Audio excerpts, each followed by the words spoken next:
The moment the words left my mouth, I knew I had messed up. It was meant to be a joke, the kind you throw at a friend when you are half laughing and trying to sound confident. But the second I said it, the room went quiet in a way that felt dangerous. My friend's mom heard me, and when she turned around, everything shifted. My name is Ryan. I am 24 years old, and I live just outside Sacramento, in a small town that feels frozen in time. The sun always looks low, even in the middle of the day, and people move slow like they are waiting for something big that never happens. I work part-time at a phone repair shop squeezed between a laundromat and a diner that smells like burnt coffee.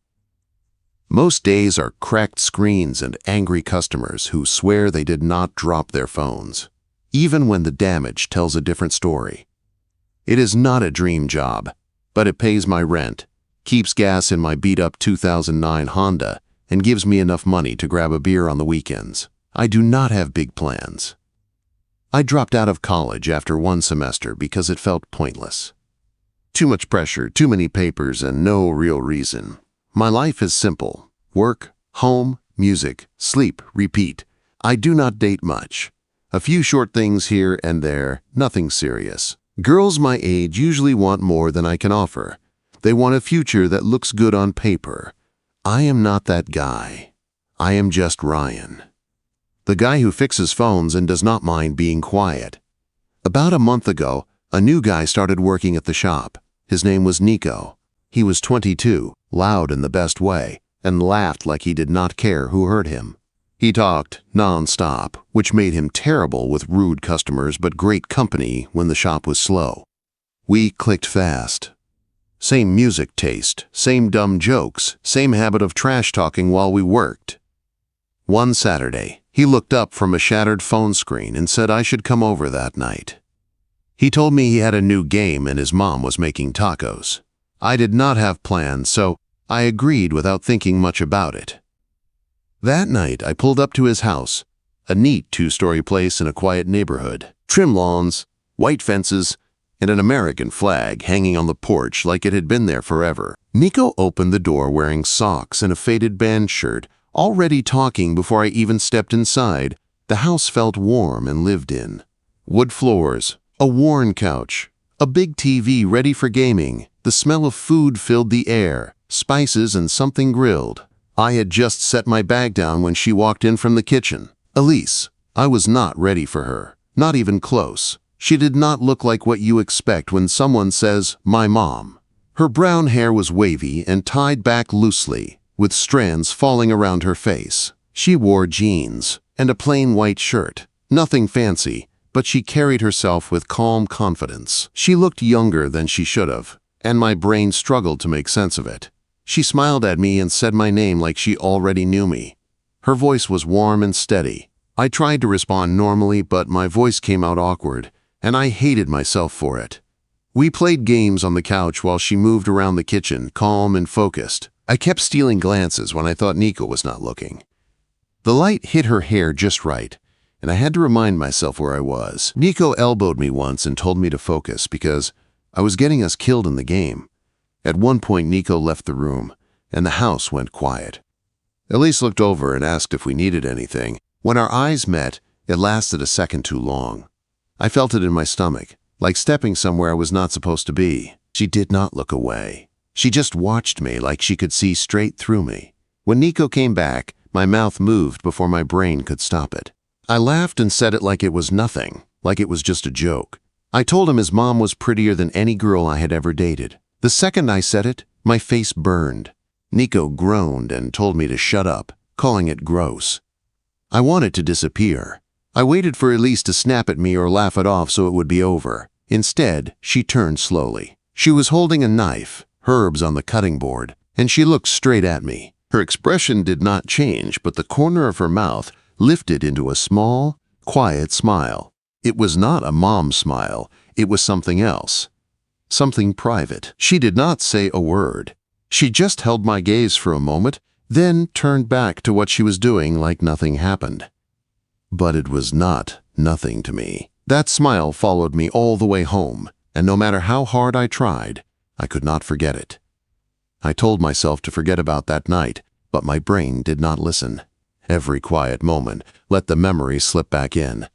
Elise turning with the knife in her hand. That small smile that felt like a secret, meant only for me. I tried to laugh it off in my head, tried to remind myself she was my friend's mom and nothing good could come from thinking about her like that. The next few days at the shop felt normal on the surface. Phones came in broken. Customers complained. Nico joked and talked loud like always. But every time the door opened, a part of me looked up without meaning to, half expecting Elise to walk in. She never did. Nico never mentioned what I said either. Not once. That almost made it worse. It meant the moment belonged only to me and her. No jokes, no awkward talk, just something hanging in the air that only we knew about. On Tuesday night, I was lying on my couch scrolling through Instagram, barely paying attention, when my phone buzzed. I almost ignored it until I saw the name. Elise followed you. I sat up so fast my knee hit the coffee table. My heart started pounding like I had just been caught doing something wrong. I stared at the screen for a second, then tapped her profile before I could talk myself out of it. Her page was simple. A picture of her sitting on a park bench with a coffee cup in her hand, sunlight in her hair, no heavy makeup, no forced smile, just calm. The kind of calm that made you feel like she knew who she was. I scrolled through her posts. Flowers in a garden bed, a stack of books on a table, a sunset over the Sacramento River, a photo of fresh bread cooling on a counter. Normal stuff. Peaceful stuff. Then I noticed she had liked one of my old posts from last summer, a blurry photo of me at the beach, smiling like an idiot. Nobody scrolls that far back by accident. My stomach twisted, not with fear, but with something that felt a lot like excitement. I followed her back and told myself it was just being polite. My finger hovered for a second before I hit the button. As soon as I did, my palms felt sweaty. The next day at work, I kept checking my phone like a bad habit. Every buzz made my heart jump. Nothing came. Still, I could not stop thinking about her. About why she followed me, about that smile. By Friday, I had almost convinced myself I was overthinking everything. Maybe she was just being friendly. Maybe I imagined the tension. Maybe I needed to get a grip. Then Nico texted me and asked if I wanted to come over again. He said his mom was making lasagna. I said yes too fast. Saturday evening, I pulled up to his house again. The porch light was on, the flag still hanging, the neighborhood quiet and neat. Inside, the smell of garlic and tomato sauce wrapped around me the moment I stepped through the door. Elise was in the kitchen. Her hair was down this time, falling past her shoulders. She wore jeans, a gray shirt, and an apron tied loosely at her waist. When she looked up and saw me, her face lit up, and my name sounded different when she said it.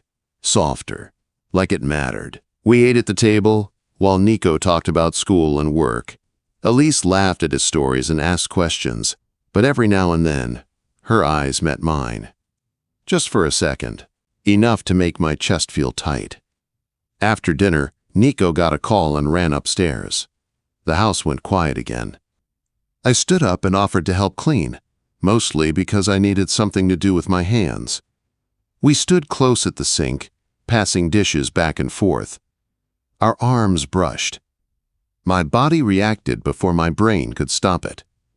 I focused on the plates, on the sound of water, on anything but how close she was.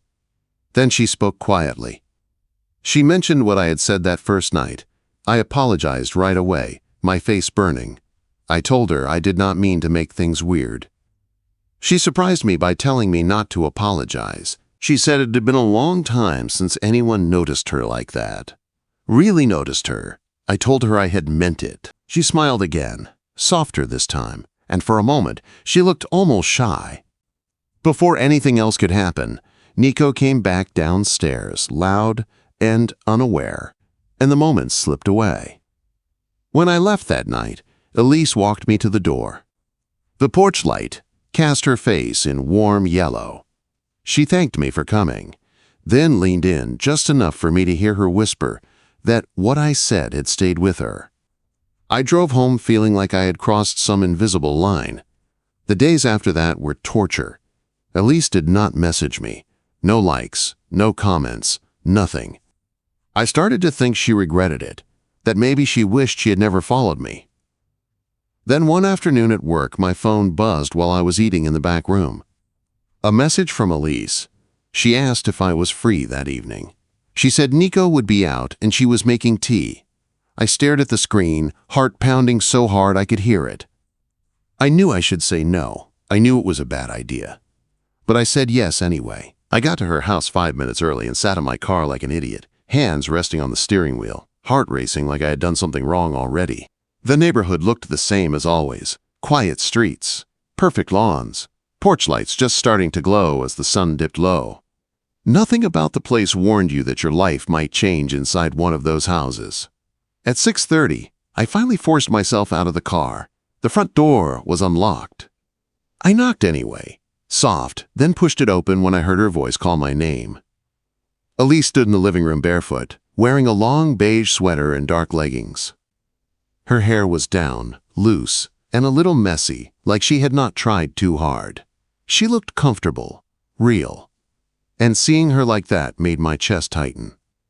She smiled when she saw me, and it was not her polite smile. It looked relieved. The room was warm and softly lit. One lamp glowed in the corner. Quiet music played low in the background. 2 mugs sat on the coffee table, steam curling into the air. She gestured for me to sit, and I did, careful not to sit too close but not too far either. At first we talked like normal people. Work, Nico, random stories. She laughed when I told her about a customer who tried to trade a broken phone for half a pizza. Her laugh filled the room and made it feel alive. Then the conversation slowed. Elise wrapped both hands around her mug like she needed the warmth. She asked about college. I told her the truth, that I did not miss it, that it felt like pretending. She looked at me like she was seeing something deeper than my words. She told me I was smarter than I thought. That hit harder than it should have. There was a quiet between us that did not feel awkward. It felt heavy, like both of us knew what we were avoiding. Elise was the one who broke it. She told me about growing up in Oregon, about leaving young, about marrying someone she thought would stay forever. He left when Nico was 5. She said it calmly, like she had told the story so many times it no longer surprised her. But her eyes looked tired, like the calm came from learning how to survive alone. I told her she did a good job, that Nico was a good guy. Her face softened at his name. She agreed, then looked back at me and said something that made my breath catch. She said I looked at her like she was more than just someone's mom. I set my mug down because my hands were starting to shake. I told her it was because she was. She asked if I meant it. The thing I said that first night. I did not look away this time. I told her yes, that I meant it. Her smile returned, smaller and gentler. She said most guys my age do not notice women like her. I told her they must be blind. She laughed quietly, but there was emotion under it. She leaned closer, her body angled toward mine now. She warned me to be careful because she might start believing me. I told her maybe she should. For a moment, we just looked at each other. The music faded into the background. I could smell something soft on her sweater, like lavender. Her knee brushed against mine. Neither of us moved away. She whispered that it was a bad idea. I told her I could not stop thinking about her. She looked scared then, not of me, of what it meant to want something again. She leaned in just a little. Then the sound of footsteps hit the porch. We both froze. A key scraped in the lock. The door opened and my whole body went cold. Nico stepped inside, holding a plastic bag from a gas station, already talking before he looked up. When he saw me, he stopped mid-sentence like his brain needed a second to catch up. He asked what I was doing there. My mouth opened, but no words came out. Elise stepped in smoothly, her voice calm, explaining that she had asked me to stop by, that I helped her with something earlier, and she offered tea. She held up her mug like proof. I laughed weakly and agreed. Nico stared at us, then shrugged like he did not care enough to dig deeper. He asked if I wanted to game. I said yes. We played, but my hands were stiff on the controller. Elise sat across the room, quiet now, watching us with an expression I could not read.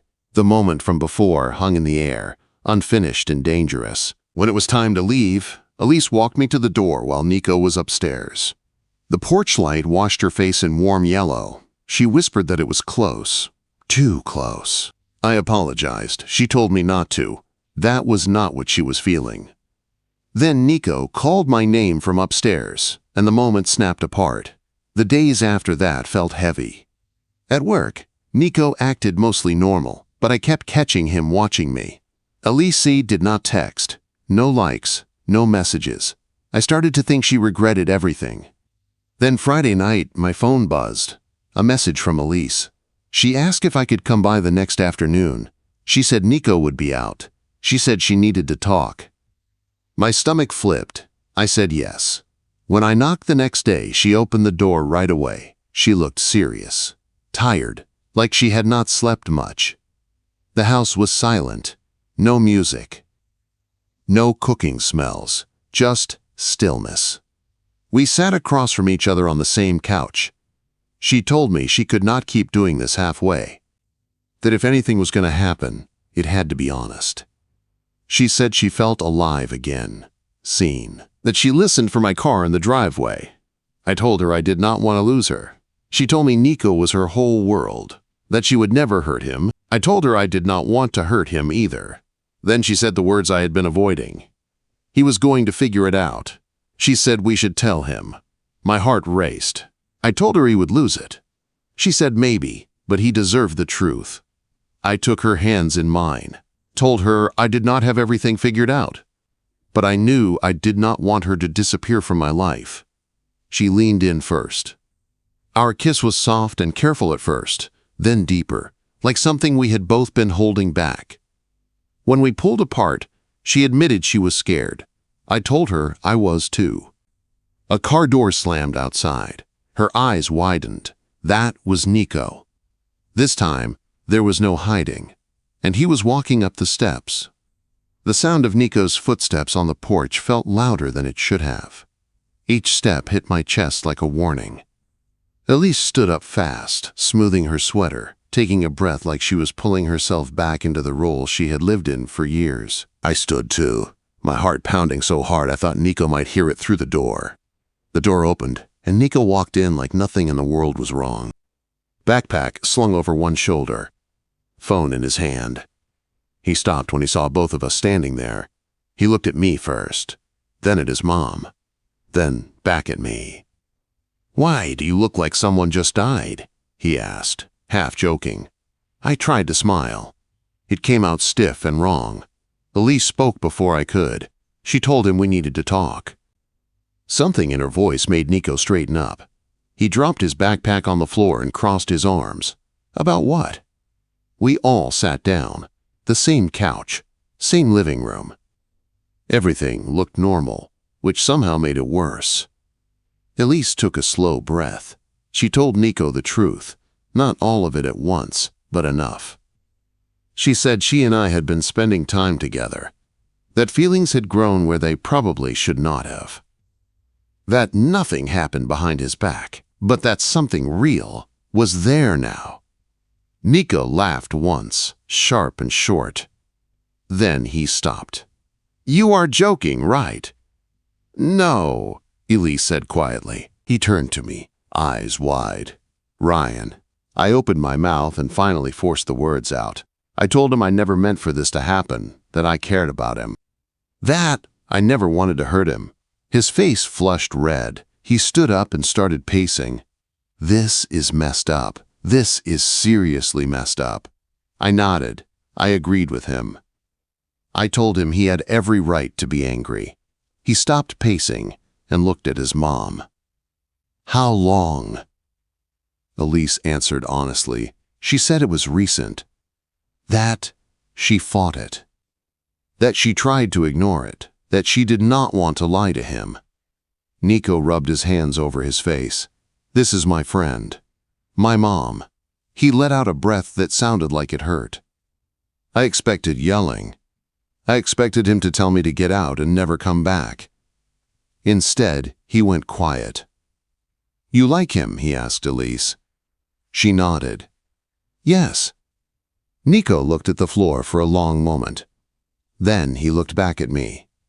"You like her?" I did not hesitate. "Yes." That seemed to hit him harder than anything else.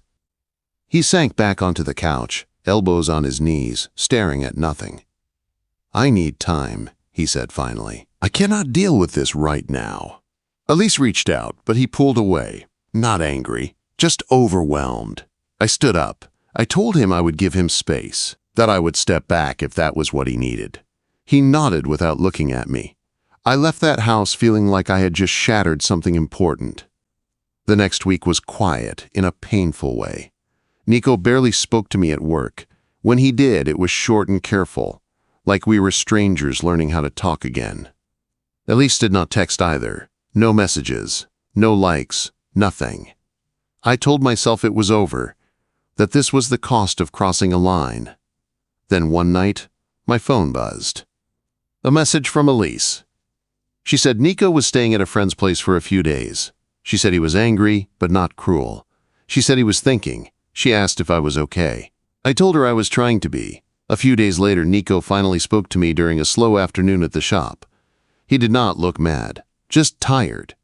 He told me it hurt, that it felt strange, that it made him question everything for a minute. Then he surprised me. He said he saw how his mom looked when she talked about me, that he had not seen her look like that in years. I did not say anything. I just listened. He told me he was not ready to be cool about it. Not yet. But he did not want to lose either of us. That night, Elise came over to my place for the first time. No hiding. No sneaking. She sat on my couch, nervous like a teenager, and laughed when I told her my place was nothing special. It did not need to be. We talked for hours. About fear. About timing. About how strange life can be. When she kissed me that night, it felt different. Not rushed, not forbidden. It felt chosen. And I knew nothing would ever feel simple again. The weeks after that felt like walking on thin ice that never quite cracked. Nico and I worked the same shifts, joked less, but slowly found our rhythm again. It was different, quieter, but it was there. Some days he would act like nothing had changed. Other days, I could feel the weight of it sitting between us. I learned to be patient. He deserved that. Elise and I took things slow on purpose. No sneaking around, no late-night whispers. We met for coffee in public places, walked along the river, sat in my car talking longer than necessary because neither of us wanted the night to end. It felt strange, dating someone who already knew so much about life, but in a good way. She listened in a way no one ever had. One evening she told me she felt guilty for being happy. She said being a mom taught her to put herself last, and choosing herself again felt wrong. I told her happiness was not something she needed permission for. She cried then, quiet tears. I held her like it was the most natural thing in the world. Nico slowly adjusted. He did not ask for details. He did not want them. But he stopped avoiding us being in the same room. He started joking again, lighter than before, but real. One night, he even asked Elise if she was happy. She said yes. That seemed to matter more than anything. One afternoon, Nico pulled me aside at work. He told me he still felt weird about it sometimes. Then he said something I did not expect. He thanked me for treating his mom right. That nearly broke me. Life did not suddenly turn perfect. People noticed. Some judged. Some whispered. A few friends drifted away. Elise handled it with calm strength. I learned from her how to stay steady when people looked too long or asked the wrong questions. One night, we sat on my couch watching an old movie. Elise rested her head on my shoulder. I realized how peaceful I felt. No games, no pretending, just us. She told me she was scared of the future, the age gap, the questions, what people would think years from now. I told her I did not know what the future looked like either, but I knew how I felt in that moment. She smiled and said that was enough for now. That night, I looked at her sleeping beside me and understood something simple and terrifying. This was not a phase. This was love. Part 6. The moment I realized it was love, everything felt heavier and lighter at the same time. Heavier because love asks for courage. Lighter because I was done running from how I felt. Elise did not change my life all at once. She changed it quietly, in the way mornings felt calmer and nights felt less empty. We kept building something steady, not loud, not rushed, just real. Elise stayed over more often. My small apartment started to feel warmer, like it finally had a purpose beyond just being a place to sleep. She would make coffee in the mornings, barefoot, hair messy, humming softly without realizing it. Those moments felt sacred. Nico kept his distance at first, but time did its work. Slowly, the tension faded. One evening, he showed up at my place, unannounced, with takeout and a six-pack. Elise was already there. The three of us sat around my small table, awkward at first, then easier. Nico talked about school. Elise listened like she always did. At one point, Nico looked at me and asked if I was treating her right. I told him yes. He nodded and said that was all he needed to know. That was the moment I knew we were going to be okay. Months passed. Life stayed imperfect but honest. Elise stopped shrinking herself. She laughed louder. She dressed for herself. She talked about things she wanted, not just things she had to do. I watched her come back to life, and it made me love her even more. People still judged. Some always would, but the ones who mattered stayed. The rest faded into background noise. One night, Elise and I sat outside on my balcony, wrapped in a blanket, watching the city lights flicker in the distance. She asked me if I ever regretted saying what I said that first night. I laughed and told her it was the dumbest and bravest thing I had ever said. She smiled and rested her head against my chest. She told me sometimes life gives you one honest moment, and everything after depends on whether you are brave enough to stand by it. I kissed her forehead and held her close. I did not know exactly where we would end up. I still did not have a perfect plan. But for the first time in my life, I did not feel behind. I felt exactly where I was supposed to be. The night after Nico finally showed up with takeout stayed with me longer than I expected. It felt like a door had quietly closed behind us, sealing off the worst of the fear. Nothing was magically fixed, but the sharp edges were gone. For the first time, it felt like we were not just surviving the situation, we were living inside it. Elise and I kept choosing each other every day, not in dramatic ways, but in small ones. Morning texts, long walks after dinner, sitting in silence without needing to fill it. She fit into my life in a way that felt natural, like she had always been meant to be there. I learned things about her that had nothing to do with being a mom. She loved early mornings and hated grocery shopping. She reread the same books when life felt loud. She talked to plants while watering them, like they were old friends. Sometimes she would catch me watching her and smile like she knew exactly what I was thinking. Nico kept his distance for a while, but it was no longer cold. It was careful, respectful. One afternoon at work, he tossed me a soda and asked if I wanted to hit the gym later. Just like that. No tension.